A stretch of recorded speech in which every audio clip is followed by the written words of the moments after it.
Hi hello नमस्ते. स्वागत आहे आपलं तेरी मेरी कहाणी या यूट्यूब चॅनलवर. व्हिडिओ आवडला तर नक्की लाईक करा, आपल्या चॅनलला सबस्क्राईब करा आणि बेल आयकॉनवर क्लिक करा. चला तर सुरू करूया आपल्या स्टोरीला, जिचं नाव आहे मिलन अभी आधा अधुरा आहे. एपिसोड 115. रोहित आणि राणी मुंबईवरून जपानसाठी रवाना झाले आणि रोशन त्या दोघांनाही सोडून घरी येत असतानाच संग्राम आणि त्या पियेनं त्याला बरोबर ट्रॅप केलं आणि एका मुलीला किडनॅप करून त्याच्या फार्म हाऊसवर दिवसा ढवळ्या घेऊन जातोय असं भासवत त्याला घेरला. आणि उद्योग सम्राट मल्हारराव सूर्यवंशी यांच्या चिरंजीवाचे प्रताप दिवसा ढवळ्या मुलीला किडनॅप करून त्यांच्या फार्म हाऊसवर घेऊन गेला असं काहीसं छापून आणा असं संग्राम म्हणाला. आणि सूर्यवंशींची नाचक्की झाली पाहिजे आणि रोहित सूर्यवंशी परत येण्याच्या आत अख्ख्या सूर्यवंशी खानदानाचं नामोहरण होत ते मिटून गेलं पाहिजे असं सांगितलं. आणि इकडे त्या मुलीनं सुद्धा पोलिसांना फोन केला आणि रोशन घाबरून गेला. त्याला काय करावं सुचेना. हे असं काहीतरी त्याच्या बाबतीत होईल असं हसऱ्या खेळत्या स्वभावाच्या रोशनला वाटलं सुद्धा नव्हतं. या राजकारणापासून त्याचं मन तर कोसो दूर होतं आणि तो त्या मुलीला हात जोडायला लागला आणि गयावया करत म्हणाला, प्लीज मी असं काहीही केलेलं नाही, मी तुला टचसुद्धा केला नाही, असं काय करतेस तू. तरीही ती मुलगी म्हणाली, नाही तू मला किडनॅप करून घेऊन जात होता हे नक्की. आणि तिथं हा सगळा गोंधळ सुरू असतानाच फार्म हाऊसवरून काम करणाऱ्या 2 गड्यांनी हे बघितलं. काय प्रकार आहे त्यांच्या लक्षात आला आणि त्यांनी सरळ राहुलला फोन केला. रोशन तर इतका घाबरून गेला होता की त्याला कोणाला फोन करावा, मदत मागावी याचंही भान नव्हतं. आणि राहुलला त्या गड्यांनी फोन करून सांगितलं की भैया साहेब, इथे बाबांना काही लोक त्रास देत आहेत, सोबत एक मुलगीसुद्धा आहे आणि ते रडत आहेत, तुम्ही लवकर या. आता मल्हाररावांच्या 3ही मुलांना अख्खी पंचक्रोशी आणि जिल्हा सगळे लोक वेगळ्या वेगळ्या नावानं ओळखायचे. राहुलला भैया साहेब, रोहितला रोहित दादा आणि रोशनला रोशन बाबा. त्यामुळे भैया साहेब, दादा आणि बाबा म्हटलं की कळायचं नक्की कोणाबद्दल ते बोलत आहेत. आणि राहुल चकित होऊन म्हणाला, काय रोशन तिकडे आलाय का. आणि ते गडी म्हणाले, हो तुम्ही लवकर या, मामला खूपच सिरियस दिसतोय. आणि आता राहुलच्या समोरसुद्धा बरीच मंडळी बसली होती त्याला भेटण्यासाठी. आणि तो त्या सगळ्यांना म्हणाला, तुम्हाला थोडासा वेट करावा लागेल, मी निघतोय असं म्हणून त्यानं पटकन गाडी काढायला सांगितली आणि तो त्या दिशेनं निघाला. आणि इकडे लगेच कारखान्याच्या बाहेर उभा असलेल्या संग्रामच्या माणसानं त्याला फोन करून सांगितलं की राहुल तिकडं निघालाय बहुतेक, त्याचं काय करायचं आहे का, त्याला अडवायचं आहे का. आणि संग्राम म्हणाला, नको, यावेळी त्याचं काहीच करायला नको, नाहीतर डाऊट येईल आपल्यावर. एकाच वेळी सगळ्या सूर्यवंशी पुत्रांवर काळाचा घाला नाही येऊ शकत. आणि राहुल करून करून काय करणार, तिथे जाणार आणि समजूतदारपणे वागणार, त्याच्यापासून आपल्याला काहीच धोका नाही. आणि ज्याच्यापासून धोका आहे तो तर जपानला गेला आणि तो येईपर्यंत सूर्यवंशींच्या साम्राज्याला आग लावण्यासाठी आपण काहीही करू शकतो असं म्हणून संग्राम हसला. आणि राहुल तिथं आल्यावर जे काही होईल ते मला सांगा आणि पोलीस आलेच पाहिजेत, त्याशिवाय मजा नाही असं म्हणून त्यानं फोन केला. आणि राहुल खूपच गडबडीत तिथं गेला तर तिथं रडत असलेला रोशन त्याला दिसला. राहुलला बघितलं आणि त्याच्या गळ्यात पडून अक्षरशः रडायला लागला रोशन. आणि म्हणाला, दादा मी हे काहीच नाही केलं, ही मुलगी खोटं बोलते, मी तिला मदत केली, तीच माझ्या गाडीखाली आली असं म्हणून रोशन रडत होता. राहुलनं त्याच्या खिशातून रुमाल काढला आणि त्याचे डोळे पुसले आणि म्हणाला, रडू नकोस, मी आहे ना, काही नाही होणार.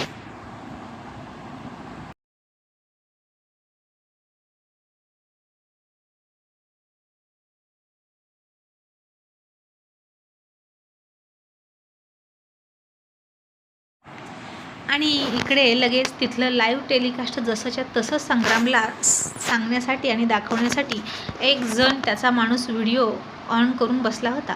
आणि त्यात राहुल रोशनचे डोळे पुसतोय, तो रडतोय, लहान मुलासारखाही दिसत होतं. आणि संग्राम हसून म्हणत होता, काय खुल्या बाळासारखं सुरू आहे यांचं. खरंच हा छोटा सूर्यवंशी ना अगदी लहान आहे, पण लहान असला तरी वयात आहे ना, मग वयाचा तर फायदा घेतलाच पाहिजे आणि वयात आलेलं कोंबडंसुद्धा कापलं पाहिजेच. रोशन खूप रडत होता. राहुलने त्याला समजावलं, गाडीत बसवलं आणि म्हणाला, मी बघतो काय झालंय. आणि तो त्या मुलीकडे बघून म्हणाला, एक्सक्यूज मी, तुमचा काहीतरी गैरसमज होतोय. माझा भाऊ असं काहीच करत नाही. ती मुलगी म्हणाली, नाही, मला त्यानं किडनॅप केले. तुमचा कोणाचाच विश्वास नाही ना माझ्यावर? मग मी आत्ता पोलीस येतील, त्यांना बोलवले, तेच बघतील काय करायचं ते. राहुलला आता कुठेतरी थोडं थोडं वाटत होतं की ही मुलगी आपण कुठेतरी बघितली आहे, पण नक्की कुठे हे कळत नव्हतं. इतक्या सगळ्या कामाच्या राड्यात ही एकदाच भेटलेली, ती फक्त 2 मिनिटांसाठी भेटलेली मुलगी त्याला कधी आठवणार? सकाळी काय खाल्लं ते त्याला दुपारी आठवत नाही, इतका कामाचा व्याप असतो त्याच्यामागे. आणि आता त्या मुलीनं सभ्य मुलीसारखे कपडे घातले होते, ओढणी वगैरे घेतली होती, केसांची वेणी घातली होती, पायात फ्लॅट साधी चप्पल होती आणि आपण साध्या घरातले आहोत असं दाखवत होती. त्यामुळे राहुल तिला ओळखणं शक्य नव्हतं. आणि ती ऑफिसमध्ये आली तेव्हा पूर्ण वेगळ्या रूपात होती. आणि राहुल तिला म्हणाला, हे बघा, तुम्हाला काय हवं ते सांगा, आम्ही ते करायला तयार आहे, पण प्लीज पोलीस वगैरे नको, आमची खूप नाचक्की होईल. आणि आता त्या मुलीने थोडा विचार केला की याच्याकडून पैसे उकळण्याची ही चांगली संधी आहे.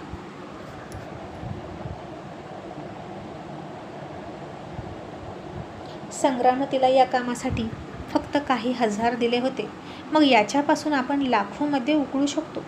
पार्टी मालदार आहे.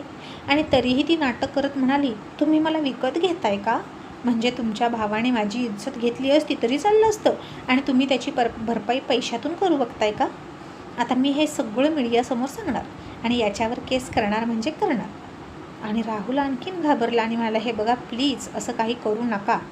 माझ्या भावाची यात काहीच चूक नाही, तरीही मी तुम्हाला पैसे देतोय, प्लीज असं करू नका. थंड डोक्यानं विचार करा. मग आमच्या आई वडिलांना हे कळलं तर त्यांना नाही आवडणार.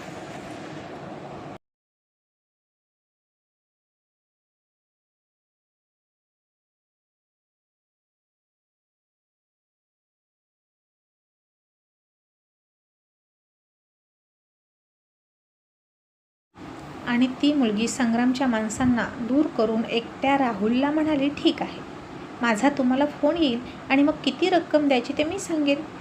आणि राहुलला आता खूप बरं वाटलं. आणि इतक्यात तिथं इन्स्पेक्टरसुद्धा आले. आता इन्स्पेक्टरसुद्धा तेच होते, संग्रामचे चमचे. आणि ते आले आणि म्हणाले, काय झालं, इथे आम्हाला का बोलवलं? राहुल आणि रोशन घाबरले आणि तो इन्स्पेक्टर त्यांना बघून म्हणाला, अरे भैयासाहेब आणि बाबासाहेब दोघेही एकत्र, अलभ्य लाभ, अलभ्य लाभ. आज आमचं नशीब चांगलं आहे म्हणायचं, पण दादासाहेबसुद्धा भेटले असते तर तुम्हा तिघांचं म्हणजेच ब्रह्मा, विष्णू, महेश या तिघांचं एकत्र दर्शन घेण्याचा दुर्मिळ योग माझ्या नशिबात आला असता. असं म्हणून तो इन्स्पेक्टर फार स्तुती करायला लागला राहुल आणि रोशनची. तसतसं रोशनला खूप लाज वाटल्यासारखं वाटायचं, कारण अख्ख्या जिल्ह्यामध्ये इतकं नाव होतं मल्हाररावांचं, राहुलचं, रोहितचं, आणि माझ्यामुळे आता त्याला गालबोट लागणार म्हणून तो नाराज झाला होता. आणि आपल्या कृत्यामुळे हे नाव आज खराब होण्याची वेळ आली असं त्याला वाटायचं. आणि राहुल म्हणाला, काही नाही इन्स्पेक्टर, थोडंसं मॅटर होता, पण आता सॉर्ट आऊट झाला आहे, तुम्ही येऊ शकता. आणि इन्स्पेक्टर म्हणाले, हे तुम्ही म्हणताय हो भैयासाहेब, पण या मुलीनं फोन केला आहे तर तिलाही विचारू द्या, तिची काही तक्रार आहे का? आपला कायदा कसा आहे तुम्हाला माहीतच आहे आणि आम्ही कायद्याचे रक्षक आहोत. आता रोशन आणि राहुलने त्या मुलीकडे बघितलं आणि नजरेतूनच तिला काहीही सांगू नको, तुला हवी ती रक्कम देतो असं सांगितलं. आणि त्या मुलीनं आता मोबाईलवर 10 लाखाचा आकडा टाईप केला कॅल्क्युलेटरमध्ये आणि राहुलला दाखवला. आणि राहुलने अंगठा उचलून डन केलं, तुला इतके पैसे मिळतील पण गप्प बस असं सांगितलं. आणि ही मुलगी इन्स्पेक्टरला म्हणाली, इन्स्पेक्टर, अहो काहीच नाही, ॲक्च्युली 2 मुलं ना माझी छेड काढत होती आणि हे रोशन साहेब आहेत ना, ते खूप चांगले आहेत, त्यांनी माझी मदत केली आणि ती मुलं आत्ताच पळून गेली, म्हणूनच मी फोन केला होता. आणि इन्स्पेक्टर म्हणाले, अच्छा असं का, ठीक आहे, पण नेक्स्ट टाईम जरा लवकर फोन करा म्हणजे आम्हाला गुन्हेगार पकडता येतील. असं म्हणून इन्स्पेक्टरनं तिला एक बोट दाखवलं. म्हणजेच काय तर तू जितके पैसे मागशील ना त्यातला 1 लाख मला हवेत असं इन्स्पेक्टरनं तिला खुणवून सांगितलं. आता त्या मुलीला नाईलाजाने हो म्हणावं लागणार होतं, कारण या सगळ्या नाटकामधला इन्स्पेक्टर हा महत्त्वाचा दुवा होता, त्याच्याही रोलचे त्याला पैसे मिळालेच पाहिजेत ना. आणि ती त्याला म्हणाली, हो इन्स्पेक्टर, निघून गेले तसं रोशन हेल्पलेस होऊन गाडीमध्ये बसला आणि ती मुलगी राहुलला म्हणाली, हे बघा, तुम्ही म्हटलं त्याप्रमाणे आता तर मी काहीच बोलले नाही, पण माझी रक्कम मला मिळाली पाहिजे, नाहीतर मी पुन्हा पोलिसांमध्ये जाऊ शकते, समजलं? आणि राहुल म्हणाला, तुझी रक्कम तुला मिळेल, पण तू आहेस कोण आणि रोशनच्या गाडीत कशी आलीस? आणि ती हसून म्हणाली, तुमच्या छोट्या भावाला विचारा, त्यानेच मला स्वतःच्या गाडीत बसवलं, मला बेशुद्ध केलं आणि मला फार्म हाऊसच्या दिशेने घेऊन चालला होता. कशासाठी ते विचारा त्याला. राहुल चिडला आणि म्हणाला, हे बघ, त्याचं लग्न झाले आणि तो या टाईपचा मुलगा नाही. एकतर तुझा गैरसमज झाला. सॉरी गैरसमज नाही हा. तू तर आमच्याकडून पैसे घ्यायला तयार झालीस, याचा अर्थ हे सगळं मुद्दाम केलंस, हो ना? आणि ती हसून म्हणाली, तुम्हाला जे समजायचं आहे ते समजा, बाकी तुम्ही हुशार आहातच, मी कशाला माझ्या तोंडानं सांगू, पण माझे पैसे मी सांगेल तिथं पोहोचले पाहिजेत. मी तुम्हाला पत्ता मेसेज करते आणि यानंतरही मला वेळोवेळी पैसे हवेत, नाहीतर मी काहीही करू शकते. आणि रोशन चिडून म्हणाला, ए मुली, तू आम्हाला अशी ब्लॅकमेल नाही करू शकत. आणि दादा, हिला पैसे द्यायची गरजच नाही, हिचा काय भरोसा, पैसे घेऊनसुद्धा ही धमक्या देत राहिली तर? आणि ती मुलगी म्हणाली, ठीक आहे, मग आत्ता सूर्यवंशींची अब्रू जाणार म्हणजे जाणार. मी पुन्हा पोलिसांना बोलावते, जास्त दूर गेले नाही ते, आणि मी स्वतःचे कपडे फाडून घेते आणि जाते पोलीस स्टेशनमध्ये. आणि राहुलला कळलं की ही मुलगी फार तयारीची आहे आणि तो म्हणाला, नाही, तुझे पैसे तुला मिळतील, पण तू असं करू नकोस. आणि ती मुलगी रोशनकडे बघून हसत म्हणाली, शिक काहीतरी तुझ्या मोठ्या भावाकडून. मगाशी तर कसा मुळू रडत होता, हात जोडत होता, आणि आता पोलीस गेल्यानंतर रुबाब करतोस का? पण लक्षात ठेव, पुन्हा मी माफ नाही करणार. असं म्हणून ती निघून गेली. आणि रोशन पाठीमागे खूप चिडला आणि म्हणाला, अगं जा, माफ करणारी तू कोण? दादा ही सरळ ब्लॅकमेल करते, मी काहीच नाही केलं. आणि राहुल म्हणाला, रोशन, तुझं खरं आहे, तू काहीच नाही केलं, पण सध्या परिस्थिती सगळी आपल्या विरोधात आहे आणि नक्कीच हे कारस्थान आहे हे कळतंय. रोशन म्हणाला, पण दादा, हिला आपण कुठपर्यंत देणार पैसे? किती डिमांड वाढत गेली तर हिची? राहुल म्हणाला, पुढं बघू, पण सध्या हे प्रकरण मिटलेलं बरं. तुला कळतंय का, रोहित आता झेडपी अध्यक्षाच्या इलेक्शनला उभा राहतोय. अशा दरम्यान आपल्या घराण्याची इज्जत गेलेली चांगली नाही. रोशन, रोहितची पेपरमध्ये किती नाचक्की होईल माहीत आहे का? सतत काही ना काही एकतर होत आहेच ऑलरेडी. तो येईपर्यंत शांत बसूया आणि प्लीज रोहितला यातलं काहीही कळू देऊ नको.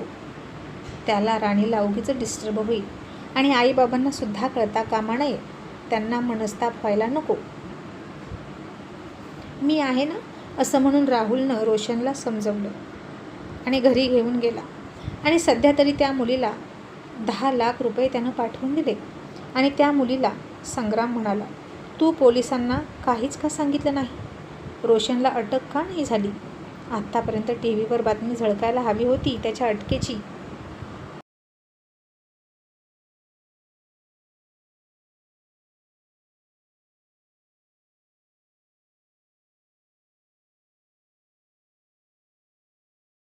आणि ती मुलगी हसून म्हणाली, तुम्ही मला या कामासाठी फक्त 20,000 रुपये दिले होते, पण मला त्याच्याकडून एका झटक्यात 10 लाख रुपये मिळाले आणि याही पुढे मी त्यांच्याकडून पैसे उकळत राहणार.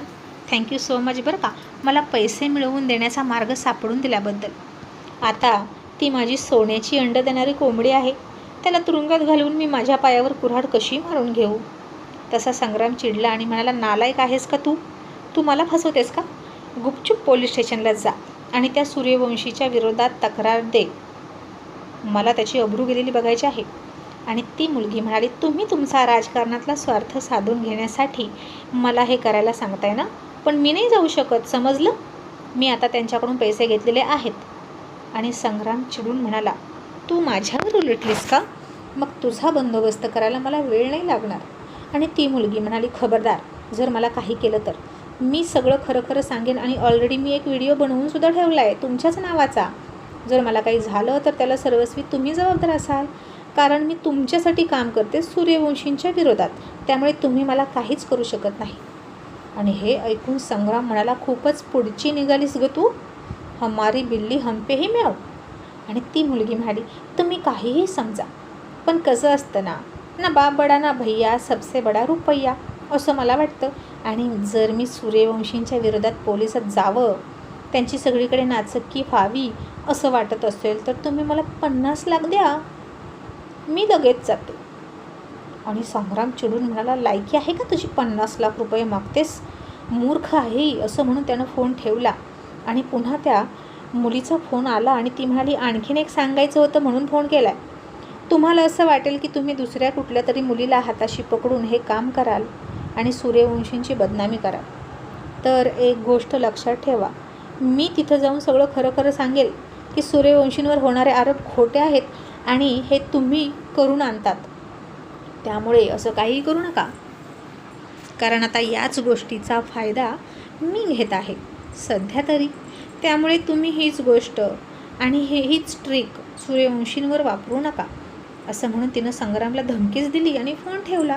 आणि संग्राम प्रचंड चिडला आणि त्याच्या पियेला म्हणाला, हिचं काय करायचं? हिनं तर सगळी बाजूच पलटवली. नक्कीच राहुल सूर्यवंशीनं तिला पैशाचं आमिष दाखवलं आहे गप्प बसण्यासाठी. किती चांगली संधी आली होती रोहित सूर्यवंशीला बदनाम करून त्याचं झडपी अध्यक्षपद हिसकावून घेण्याची, पण या मूर्ख मुलीमुळे तीही गेली. आणि त्याचा पिये म्हणाला, जाऊ द्या, असू द्या, एक डाव भूताचा म्हणून सोडून द्या, आता दुसरं काहीतरी शोधूया. पण मी काय म्हणतो, संग्राम म्हणाला, मी काय म्हणतो, आपणच बातमी दिली तर काय होईल रोहितच्या विरोधात आणि रोशनच्या विरोधात? पिये म्हणाला, अहो, बिनबुडाची बातमी कशी घेतील प्रेसवाले? त्याला काहीतरी आधार नको का? या मुलीनं पोलिसातही तक्रार केली नाही, उलट प्रेसवाले अडचणीत येतील ही बातमी छापली तर. आणि ही बातमी ते घेणार नाहीतच. आणि असेच आपण जर त्यांच्यावर बिनबुडाचे आरोप करत राहिलो तर ते निष्फळ ठरत राहतील आणि सिद्ध नाही झाले तर उलट सूर्यवंशींविरोधात कोणीतरी मुद्दाम कारस्थान करतंय असं सगळ्यांना कळेल. आणि पुन्हा खरं काही घडलं ना जरी, आणि एखाद्या सूर्यवंशीनं खरंच बलात्कार केला, एखाद्या मुलीला पकडली आणि कांगावा झाला, तरी कोणीही विश्वास ठेवणार नाही आपल्यावर. लांडगा आला रे आला असं होईल आपलं. म्हणून कुठलीही बातमी छापण्याआधी तिला आधार पाहिजे थोडा काहीतरी, त्याशिवाय छापायची नाही. आणि संध्याकाळी घरी आल्यावर आता रोशन खूप नाराज होता. भूकच नाही म्हणून तो लवकरच झोपला. कोणाला काही कळलं नव्हतं तो असं का करतोय. राहुलसुद्धा खूप काळजीत होता. झोपताना सपना म्हणाली, काय झालं राहुल, तुम्हाला टेन्शन आहे का कसलं? आणि त्यानं थोडंसं हसून तिला जवळ घेतली आणि म्हणाला, काही नाही गं, नेहमीचं, असं म्हणून नेहमीप्रमाणेच तिला गोड बोलून गुड नाईट म्हणाला. आणि आज मी थकलोय म्हणून झोपला. पण त्याच्या डोळ्यात या प्रकरणाचं पुढं काय होणार ही चिंता होती. आणि रोहित येईपर्यंत कसं तरी थांबवलं पाहिजे हे प्रकरण, असा तो विचार करत होता.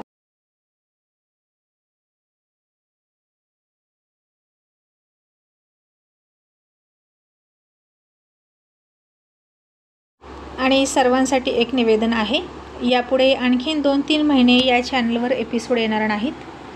आली तर एखादी नवीन स्टोरी येईल. आणि रोहित राणीची आणि बाकी सगळ्या स्टोरीचे एपिसोड मराठी चातुर्य कथा या चॅनलवर आहेत.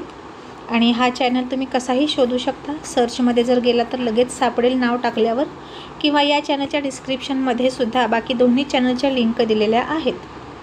बाकी जे काही भाग आहेत आधीचे टाकलेले, जे तुम्ही वाचले नाहीत ते तिकडे टाकलेले आहेत सगळ्या स्टोरींचे, तिकडे जाऊन तुम्ही वाचू शकता.